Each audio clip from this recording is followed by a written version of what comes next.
Welcome back to Answering Bart Ehrman, the channel where we actually read what Bart Ehrman says and check it to see if what he's saying is true. And today we continue on pages 8 and 9 of his book, Jesus Interrupted. And I'll hand over to you, Matthew, to give us our first reading. Yeah, great. So we're on page 8, and Ehrman continues. As we will see, there are lots of other discrepancies in the New Testament, some of them far more difficult to reconcile, virtually impossible, I would say, than these simple examples. Not only are there discrepancies among different books of the Bible, but there are also inconsistencies within some books in the Bible, a problem that historical critics have long ascribed to the fact that the gospel writers use different sources for their accounts, and sometimes these sources, when spliced together, stood at odds with one another. It's amazing how internal problems like these, if you're not alerted to them, are so easily passed by when you read the Gospels, but how when someone points them out, they seem so obvious.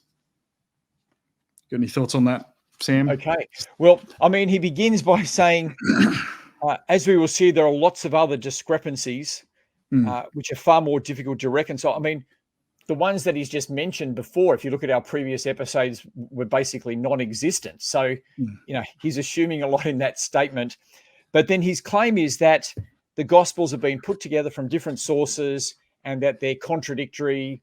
And, they even contradict within a book itself. That's his point here. Before he was trying to show Matthew, Mark, and Luke contradicted each other.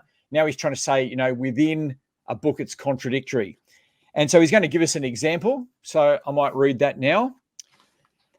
For example, in John's Gospel, Jesus performs his first miracle in chapter 2, when he turns the water into wine, a favorite miracle story on college campuses. And we're told that this was the first sign that Jesus did. And so he quotes from John chapter 2, verse 11 and gives the reference. And says, this was the first sign that Jesus did, John chapter 2, verse 11. Later on in that chapter, we're told that Jesus did many signs in Jerusalem, John chapter 2, verse 23. And then in chapter 4, he heals the son of a centurion. And the author says this was the second sign that Jesus did. And the reference he gives is John 4:54. And then he goes, one sign, many signs, and then a second sign. And so, this example that he gives here is that, in one verse of John's Gospel, it says this is Jesus' first sign. Then it records him doing all these other signs in Jerusalem. And then he does another sign, and it says that's his second sign. And so that's the issue here. So, well, he draws it. Yeah. Well, what he on the surface of it, what he's doing is good and responsible. He's pointing to specific things that are in the Bible text and saying this appears to contradict each other. Can you explain that? And so the best thing to do, of course, is to have a look at what those verses actually say and see how they fit together. Let's do that. Say, yeah. Yeah. So you've got them up on the screen. Yep. This one is unbelievable, actually, because he's only quoted part of the verse. Yeah. So what Ehrman quotes is this was the first sign. So in his book, he says this was the first sign Jesus did, right? And then he, from John chapter 2, verse 11. But let's go and read John chapter 2, verse 11. This, the first of his miraculous signs, Jesus performed at Cana in Galilee. He thus revealed his glory, and his disciples put their faith in him. So this is the first sign Jesus did in Cana in Galilee. So it's specifying a location. This is the first sign he did there. It then moves on in John to say that Jesus did those signs in Jerusalem. He did a whole lot in Jerusalem. Yep. But then when we read, let me get the next verse here. He then says, so Ehrman writes that Jesus heals the son of a centurion. And the author says, and then I quote Ehrman here, I've got what Ehrman says on the screen. This was the second sign that Jesus did, John 4:54. And then he goes, how could this be the second sign? He's just done all these signs in Jerusalem.